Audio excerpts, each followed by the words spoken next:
আগামীকাল একটা গল্প বলেছিলাম, সেও সেই না, সেটা হচ্ছে ঈশপের গল্প, কিন্তু পঞ্চতত্ত্ব মন্ত্রের। কারণ সেই যে পঞ্চতত্ত্ব মন্ত্রে বেশিরভাগ গল্পগুলোই সব ঈশপের গল্প থেকেই নেওয়া।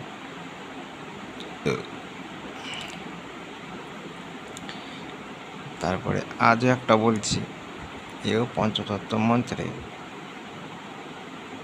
তো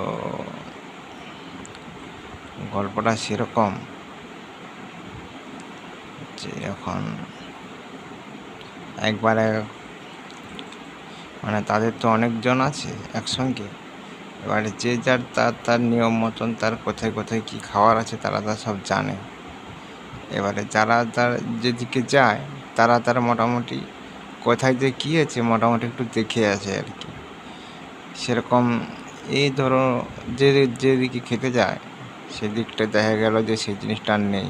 আলোচনা করতে করতে বোঝা গেল যে অমুক জিনিসটার এখানে পাওয়া যাচ্ছে না।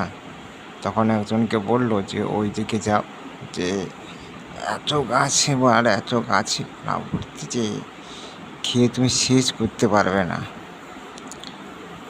সে বলে এত দূরে? বলে এত দূরে আর কথা, ওই তো। শুনেই তো গেল।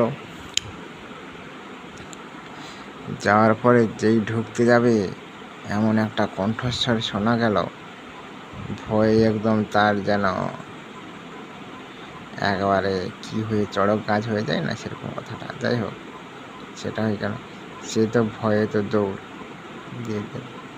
সে বলে না বাবা, আমার এখানেই খাবার হয়ে গেল। তারপরে আবার বললো যে হাতিকে সাথে নিয়ে যাও। তো হাতির পিঠে গেল। এবার হাতিও যেই ভিতরে ঢুকতে যাবে সেই আবার বাজ খাই গলায় আবার বিশাল বড় চিৎকার। এমন চিৎকার যে কে এখানে ঢোকে শুনে হাতি আর সেও আবার দুজনে দৌড়। এখন দৌড় দেখে সেখানকার যে একদম যে মেন আছে, যে মানে যাকে সবাই রাজা মনে করুক আর গুরু করুক, রাজাই মনে করে, সে বলে যে আচ্ছা এবারে চলো। এই বলে এবার সবাই দল বেঁধে এসছে। দল বেঁধে এসে এবার বললো যে আমরা এখানে সবাই, তুই একাই ঢোক, সে যতই চিৎকার হোক আর যাই হোক, তুই একা যা, কী হয় দেখা যাক। এখন ঢুকে যখন দেখে একটা শকুন, তার হাঁটারও শক্তি নেই আর তার উড়ারও শক্তি নেই। তার ঠোঁট, তার পাখা, তার পায়ের নখ ফঁক সব শেষ, শুধুই আওয়াজটুকুই আছে।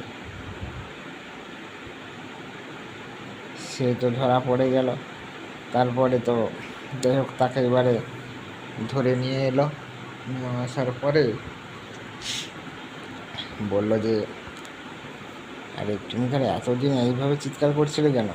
বলে যে আমার আর কিছু করার নেই আর, কারণ এই যে কলা গাছ যত ইঁদুর টিঁদুর যেগুলো খেতে আসতো তাদেরকে ধরেই তার পেটটা চলতো, কিন্তু তার এমন অসুবিধা, তার আর হাঁটা চলার উড়ার কোনোটাই নাই তার আর, সেইটুকুই শক্তি শুধু। বলে আচ্ছা তাহলে তুমি আমার সঙ্গে চলো, তোমার শরীরটা সুস্থ করে দিলে তারপরে দেখা যাক। তারপরে তাকে নিয়ে চলে গেল। তারপরে এতে এবারে আনন্দ, এবারে হাতি যারা মোটামুটি এইসব খায়, ব্যাস খেতে লাগলো।